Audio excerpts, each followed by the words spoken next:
Damos comienzo a un nuevo comentario bíblico expositivo. Servidores de Dios. Quien te habla es Manuel Cornejo. En esta ocasión estaré compartiendo la primera carta de Juan, capítulo 2 y versículo 29, donde dice: Si sabéis que Él es justo, sabed también que todo el que hace justicia es nacido de Él. Tengas en cuenta que este versículo debiera de ser el primero del capítulo siguiente, por coincidencia con el tema del párrafo del capítulo 2, versículo 29 y capítulo 3, versículo 10. Pero el apóstol hace referencia al conocimiento que tenían los creyentes de que Él es justo, pero eso exige determinar el sujeto que puede ser Cristo, al que antes llamó el justo, en el versículo 1. Pero por el contexto debiera de entenderse como referido al Padre, ya que afirma que el que practica la justicia ha nacido de Él. El término expresa también la idea de engendrar, lo que supone una declaración con el Padre que engendró en Cristo a los creyentes. Y en relación con el Señor, el creyente es un hermano, pero no se le llama hijo en ningún lugar. En Hebreos capítulo 2 y versículo 11 nos dice: porque el que santifica y los que son santificados, de uno son todos, por lo cual no se avergüenza de llamarlos hermanos. Y note que la manifestación de la relación del creyente con el Padre justo es que, como consecuencia, vive una vida de justicia, o, si se prefiere mejor, practica la justicia, no la de los hombres, sino la de Dios, ya que esto conduce a hacer lo que es justo. También he de notar que en la primera parte usa el verbo saber, que expresa la idea de tener un conocimiento intuitivo, incluso ser consciente de un hecho, como señala el capítulo 2, versículo 11, versículo 20 y versículo 21. Por su lado, el verbo denota conocer por experiencia o también reconocer algo. Luego, en el primer caso, el creyente sabe que Dios es justo, pero en la segunda ocasión reconoce una realidad en sus hijos, lo que supondría algo así: si sabéis que Dios es justo, reconoceréis que sus hijos también lo son. Y es por eso que Juan hace notar que estos son nacidos de Él. El nuevo nacimiento es uno de los grandes temas de Juan, tanto en el Evangelio como señala en Juan capítulo 1, versículo 13, cuando dice que los cuales no son engendrados de sangre, ni de voluntad de carne, ni de voluntad de varón, sino de Dios. Como en la persistencia que hace de este tema en la epístola, por ejemplo, el capítulo 3, versículo 9, capítulo 4, versículo 7, capítulo 5, versículo 1. Ya que este nuevo nacimiento es un acto de la voluntad de Dios, cuando nos dice: mas a todos los que le recibieron, a los que creen en su nombre, le dio potestad de ser hechos hijos de Dios, los cuales no son engendrados de sangre, ni de voluntad de carne, ni de la voluntad de varón, sino de Dios. Evangelio de Juan, capítulo 1, y los versículos 12 y 13. Nótese que todos los que creen, por haber creído, son hechos hijos de Dios. Los creyentes no vienen a serlo por un nacimiento generado por un hombre, ya que ni la sangre, ni la carne, ni la voluntad del hombre hacen posible el nuevo nacimiento. El creyente no debe su nacimiento a causas físicas o biológicas, sino que nace de Dios. El nuevo nacimiento es exclusivamente divino, en lo que el hombre ni hace algo, ni puede hacerlo.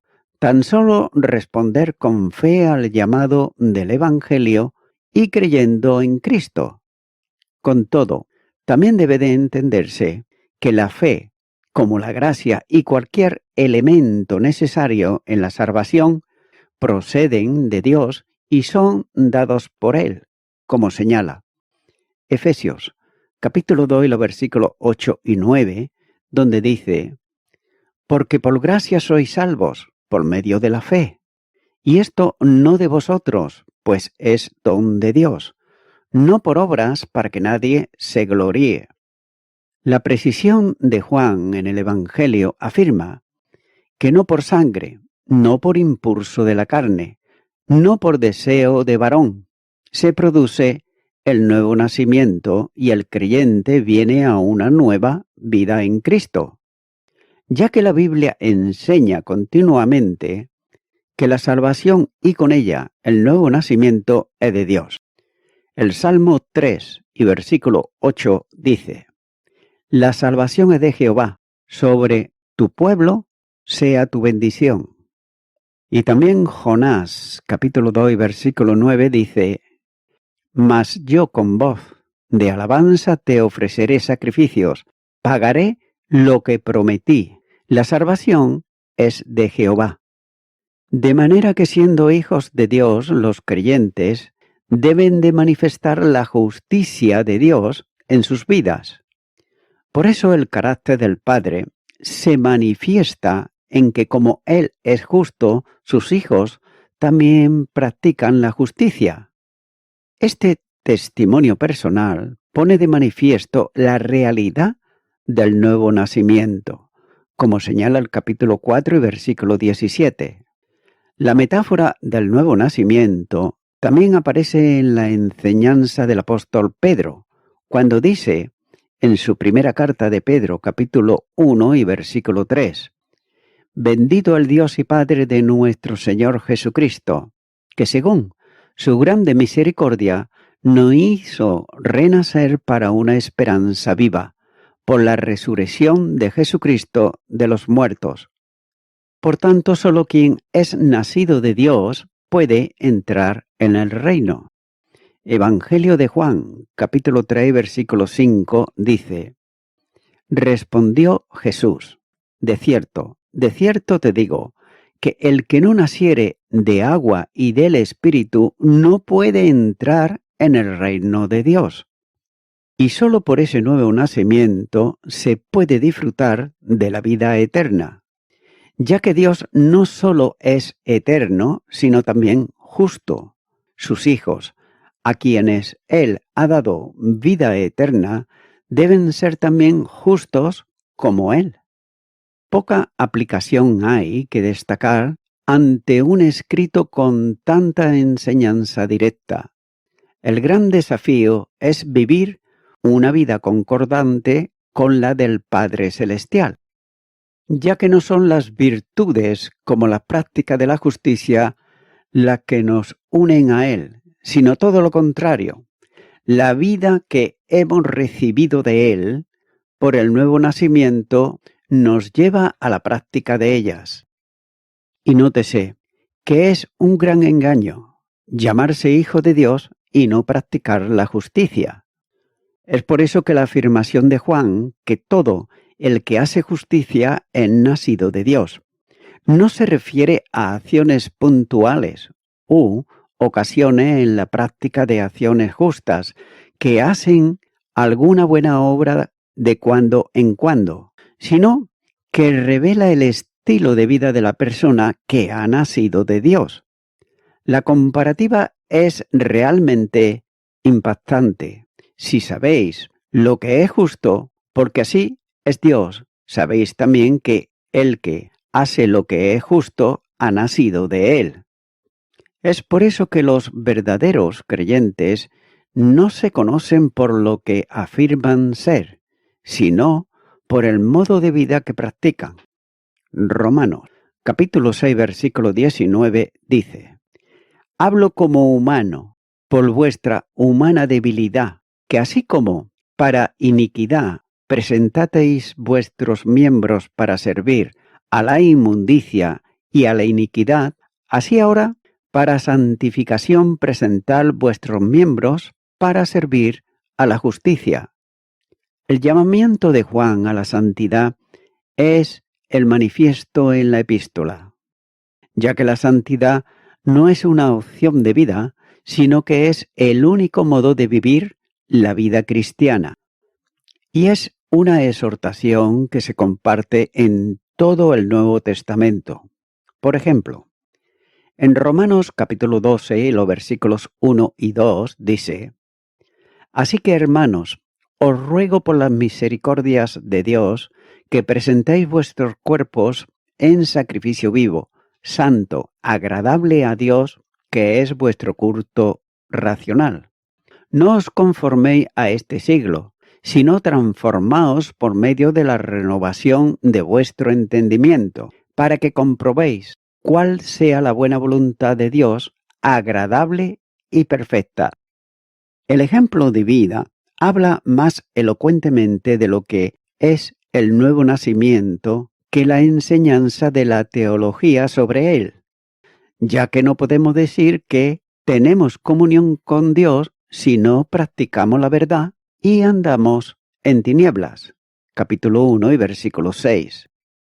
Y de igual modo, el que no guarda sus mandamientos no puede decir que tiene comunión con él. Capítulo 2, versículo 4. Igualmente también, el que dice que está en luz y no ama a su hermano, está aún en tinieblas. Capítulo 2, versículo 9. Esta última demanda pone de manifiesto si somos hijos de Dios, nacidos de nuevo, o es mera profesión de ser aquello que no es realidad. Y ahora damos comienzo al capítulo 3 de la primera carta de Juan, y versículo 1, donde dice: Mirad cuán amor nos ha dado el Padre, para que seamos llamados hijos de Dios. Por esto el mundo no nos conoce, porque no le conoció a Él. Una llamada de atención inicia el versículo con el auristo segundo del imperativo del verbo ver, mirar. El tiempo verbal expresa la idea de una acción realizada que persevera en el tiempo, como si dijese a los lectores: ved definitivamente hacia el amor de Dios. La traducción acerca del tipo de amor es difícilmente comprensible, literalmente, ya que el adjetivo denota de qué país, de qué especie, cuál, lo que expresa la idea de la calidad de ese amor, de su dimensión y de qué lugar procede, ya que la palabra ocurre solo 6 veces en el Nuevo Testamento y siempre lo hace en relación con asombro o admiración. Mateo capítulo 8 versículo 27. No cabe duda alguna de que el amor de Dios es asombroso, y lo es porque de tal manera amó Dios al mundo que ha dado a su Hijo unigénito, para que todo aquel que en Él cree no se pierda, mas tenga vida eterna. Evangelio de Juan, capítulo 3 y versículo 16. Y con la exhortación mirad, ved, el apóstol desea que todos presten atención al amor de Dios, de modo que consideren y reflexionen sobre él hasta llegar a una mejor percepción de su dimensión y contenido. Cuando considera ese amor, su dimensión y alcance son infinitas, como Dios mismo es, de manera que nadie, limitado como el hombre, podrá dimensionar su contenido, al que Pablo compara con las 4 dimensiones medibles, deseando también que los creyentes, lo mismo que expresa Juan, con una sola palabra, cuando dice: para que habite Cristo por la fe en vuestros corazones, a fin de que, arraigados y cimentados en amor, seáis plenamente capaces de comprender con todos los santos cuál sea la anchura, la longitud, la profundidad y la altura, y de conocer el amor de Cristo que excede a todo conocimiento, para que seáis llenos de toda la plenitud de Dios. Efesios capítulo 3 y los versículos 17 al 19. Por tanto, lo que Juan desea es que los creyentes conozcan la realidad de ese amor. Ese también era el deseo del salmista, cuando dijo: «Gustad y ved que es bueno Jehová». Salmo 34, versículo 8, la primera parte. Lo mismo deseaba también el apóstol Pedro, cuando dice en su primera carta, capítulo 2, versículo 3, «Si es que habéis gustado la benignidad del Señor». Tengas en cuenta que ese amor de Dios asombra a quien lo considera. Nótese también que el amor de Dios es experimental, porque el Padre lo ha dado a cada creyente. Y más que un regalo de la gracia, es una inundación divina producida en el corazón del creyente por la acción del Espíritu Santo. Romanos capítulo 5 y versículo 5 dice: «Y la esperanza no avergüenza, porque el amor de Dios ha sido derramado en nuestros corazones por el Espíritu Santo que nos fue dado». Puesto que si Dios habita en el creyente y Dios es amor. La primera carta de Juan, capítulo 4 y versículo 8 dice: «El que no ama no ha conocido a Dios, porque Dios es amor». Y la primera carta de Juan, capítulo 4 y versículo 16 dice: «Y nosotros hemos conocido y creído el amor que Dios tiene para con nosotros. Dios es amor, y el que permanece en amor, permanece en Dios, y Dios en él». Por tanto, la realidad de esa presencia se manifiesta en el desbordar del amor que debiera ser la vida cristiana. El amor divino se ha mostrado en el mismo descenso para atender la necesidad de la criatura. El sentido de amor de Dios, tanto para los judíos como para los gentiles, se expresaba en la acción mediante la que Dios detenía la ejecución de su justicia punitiva sobre el acreedor de su ira. La realidad de ese amor es otra muy diferente. Es la expresión de una acción que no detiene la ejecución justa de la demanda del pecado, sino que la cancela en su Hijo, en un acto de amor hacia quienes no teníamos ningún derecho de ser amados. El amor divino realiza su acción salvadora en la muerte de Jesús. Y la realidad de ese amor es experiencia cristiana, por cuanto su admirable e infinito y glorioso amor lo ha volcado por medio de su Espíritu en el corazón del creyente. Y Juan enseñó que el regalo divino para el que cree es la vida eterna, y ésta es disfrutable por el hombre en la medida en que esté unido vitalmente a Cristo y siendo el amor una perfección divina comunicable, se hace realidad por la presencia del Espíritu en el creyente, derramando ese amor por lo que el creyente queda saturado de amor de Dios, a fin de que pueda vivir el distintivo esencial que lo caracteriza como cristiano, que es el amor. Evangelio de Juan, capítulo 13 y versículo 35 dice: «En esto conocerán todos que sois mis discípulos, si tuviereis amor los unos con los otros». La provisión de amor no es pobre, sino abundantísima, para satisfacer sobradamente al cristiano. Ese asombroso amor divino se manifiesta en el hecho de que Dios ha dado todo cuanto tenía por nosotros y a nosotros, puesto que nos ha dado a su Hijo unigénito, el que no escatimó ni a su propio Hijo, sino que lo entregó por todos nosotros, ¿cómo no nos dará también con Él todas las cosas? Romanos capítulo 8 y versículo 32. Y note que Dios llama hijos suyos a quienes son objeto de su amor, y por estar en comunión con Él, lo experimentan.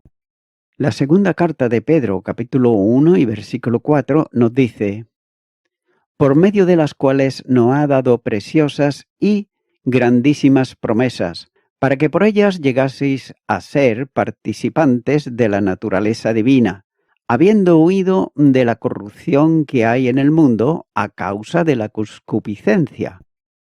Ser llamados por Dios mismo hijos significa que lo somos verdaderamente, ya que no importa cuántos sean los que han creído, pocos o muchos, ya que son declarados hijos de Dios.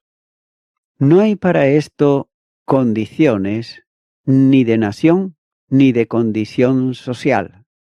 A estos les concede un privilegio y un derecho: ser llamados hijos de Dios. Tengas en cuenta que no es un derecho que pueda ser exigido, sino una manifestación de la gracia divina, como se aprecia ya que la razón para ser constituidos hijos en el amor que nos ha dado el Padre. El término hijos no es la palabra sino en el sentido de alguien que ha sido engendrado por un padre, lo que es un hecho en cada creyente. Es también interesante notar que en el Nuevo Testamento la palabra se aplica a Cristo, mientras que para los creyentes se usa generalmente, aunque se enseña también que el que cree llega a ser hijo por la adopción en el Hijo. Gálatas, capítulo 4 y los versículos 4 y 5 dice: pero cuando vino el cumplimiento del tiempo, Dios envió a su Hijo, nacido de mujer y nacido bajo la ley, para que redimiese a los que estaban bajo la ley, a fin de que recibiésemos la adopción de hijos. Por tanto, los creyentes están unidos al Padre en una relación filial como corresponde a un derecho concedido. Es el Padre que en libre acción adopta a los salvos por fe en Cristo. Y Juan llama aquí a los hijos usando el sustantivo hijo, que procede de la misma raíz que engendrar. Estos son hijos por nuevo nacimiento. La salvación para Juan es la comunicación de la vida eterna, mediante la operación de engendrar al creyente, de forma que la consecuencia no pueda ser otra que la realidad de ser hijo. La primera carta de Juan, capítulo 3, versículo 9 dice: todo aquel que es nacido de Dios no practica el pecado, porque la simiente de Dios permanece en él y no puede pecar porque es nacido de Dios. Es interesante dedicar unas líneas para recordar el concepto bíblico del título Hijos de Dios, que es el que alcanza una nueva posición. Este calificativo aparece 20 veces en la Biblia, 4 de ellas en el Nuevo Testamento, y todas las del Antiguo Testamento se refieren a los ángeles. Solo los creyentes somos hijos de Dios. El resto de los hombres son hijos del diablo. Esta nueva relación se alcanza mediante la fe, como nos dice Gálatas, capítulo 3, los versículos 25 y 26. Pero venida la fe, ya no estamos bajo ayo, pues todos sois hijos de Dios por la fe en Cristo Jesús. Según la teología de Pablo, esta relación es el resultado de la adopción, como señala Gálatas capítulo 4 y los versículos 4 y 5. Y por ella Dios vincula consigo al pecador en un proceso de amor que comienza por la obra de redención y sigue por la adopción. ya que redimir es comprar algo, sacándolo del lugar en que estaba para trasladarlo a otro. También es muy elocuente cuando se aplica a la compra de un esclavo. La dimensión de ese amor se pone de manifiesto en el precio pagado para hacerlo posible en el pecador que cree, como señala la primera carta de Pedro, capítulo 1 y los versículos 18 al 20. Estos hijos de Dios, por fe en Cristo, tienen todos los derechos que corresponde a un hijo. Gálatas capítulo 3 versículos 25 y 26. También es introducido en la familia de Dios. Efesios capítulo 2 versículo 19. Y él mismo da testimonio de que tenemos esa condición. Romanos capítulo 8 y versículo 16. La vinculación de la familiaridad con Dios es plena. Romanos capítulo 8 versículo 15. Y esto da al hijo adoptado y reconocido como tal el derecho de acceso al Padre en Cristo. Efesios capítulo 2 versículo 18. Derecho de acceso también al trono de gracia. Hebreos capítulo 4 versículo 16. Recibe en la regeneración una vida concordante con la del Padre que se le ha engendrado en una manifestación de una naturaleza que obedece y ama sin límite alguno. También mantiene la vida eterna que le ha sido dada por unión vital con Cristo. Evangelio de Juan, capítulo 10, versículos 27 al 30. Teniendo una nueva orientación de vida. Colosenses, capítulo 3, versículos 1 al 4. Y además, puesto que ha dejado de ser del mundo, su ciudadanía es celestial. Filipenses capítulo 3 y los versículos 20 al 21. Estos hijos de Dios tienen una nueva posición siendo un cuerpo en Cristo. Evangelio de Juan capítulo 11 versículos 52. Desarrollando su vida en un admirable reino de libertad y seguridad. Colosenses capítulo 1 y los versículos 13 y 14. Cristo, por tanto, se hace para ellos una nueva esperanza de gloria. Colosenses capítulo 1 y versículo 27. Son también titulares de una nueva herencia. Primera carta de Pedro, capítulo 1 y los versículos 3 y 4. Ya que son herederos por la condición de hijos. Romanos capítulo 8 y versículo 17. A estos que han sido regenerados, llegando a una nueva relación con el Padre, reciben también un nuevo poder. Filipenses capítulo 4 y versículo 13. Siendo la fuente de ese poder, resultado de la unión vital con Cristo. Evangelio de Juan capítulo 15 y versículo 5. Y note que Juan hace una afirmación complementaria cuando dice, y lo somos. Esta expresión aparece en todos los manuscritos más seguros, pero en lo de los textos Recetus y por tanto no está en la Reina Valera que lo sigue. No solo es asombroso el propósito de Dios, sino aún más la realidad. Solo esta manifestación del asombroso amor divino se cumple en el creyente, ya que solo él recibe el derecho de ser llamado Hijo de Dios. Evangelio de Juan, capítulo 1, y los versículos 12 y 13. También hay que considerar que generalmente en la epístola a una afirmación sigue la evidencia que la hace posible. En este caso, el mundo no nos conoce porque no le conoció a él. Note que aquí hay una diferencia tal entre los hijos de Dios y los hijos del mundo, que desconocer a los que no son hijos, ignorándolos. Y de este mismo modo actuó con Jesucristo, el Hijo unigénito, enviado del Padre. Evangelio de Juan, capítulo 1, versículo 10 y capítulo 3, versículo 19. Ya que por vinculación con Cristo los hijos de Dios reciben el mismo trato, como ya lo anticipó el Señor en el Evangelio de Juan, capítulo 16, los versículos 2 y 3, los creyentes deben de tener en cuenta que si el mundo os aborrece, sabed que a mí me han aborrecido antes que a vosotros. Si fuereis del mundo, el mundo amaría lo suyo. Pero, porque no sois del mundo, antes yo os elegí del mundo, por eso el mundo os aborrece. Evangelio de Juan, capítulo 15, los versículos 18 y 19.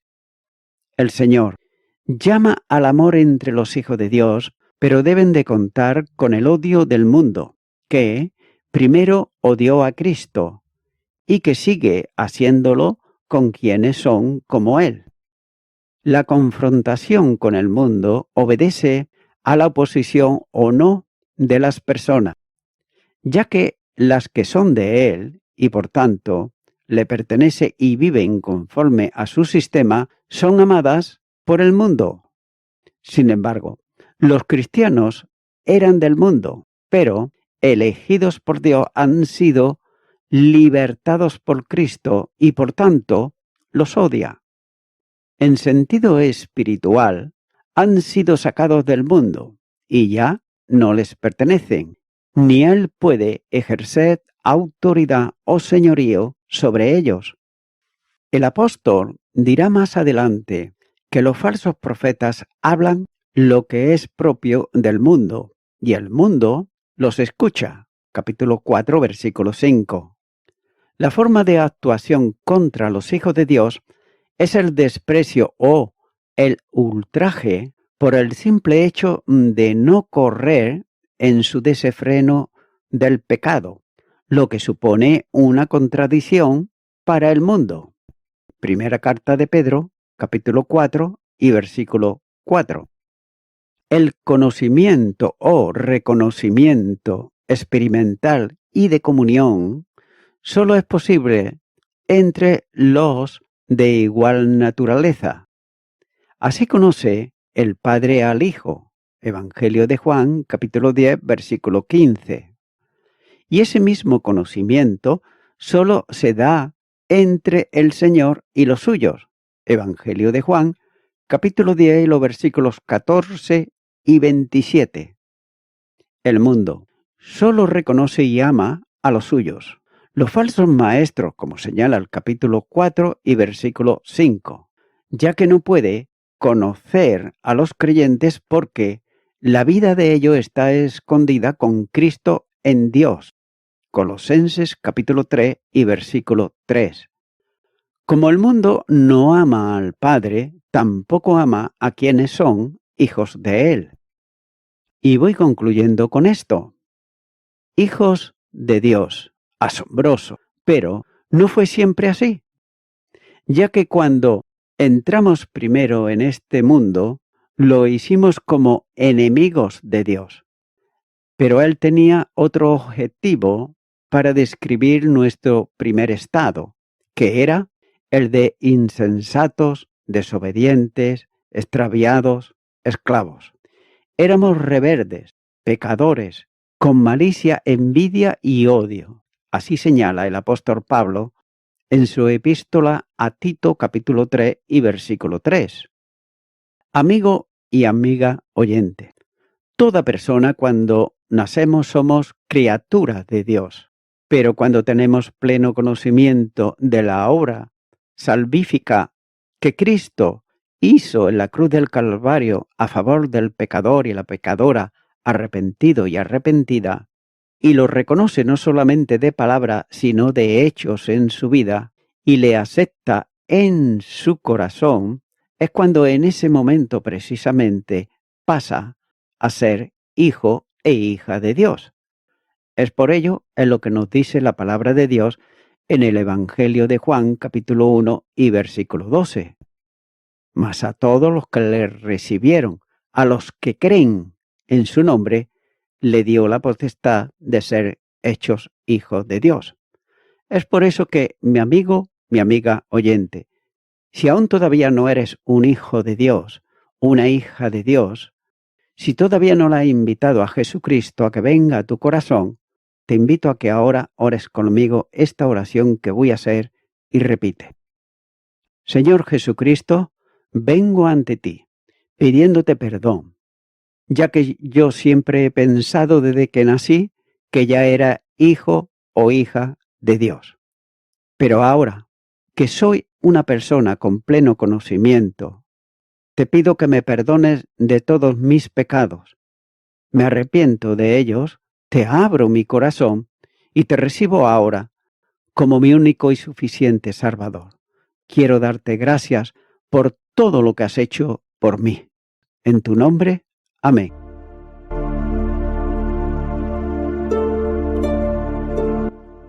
Amigo y amiga oyente, si tú has hecho esta oración de corazón, te recomiendo que comiences a orar a Dios, en primer lugar, en el nombre del Señor Jesucristo. Orar a Dios no es rezar, sino que es hablar con una persona. También te recomiendo que leas la palabra de Dios y lo hagas a diario. Comienza, por ejemplo, con el Nuevo Testamento.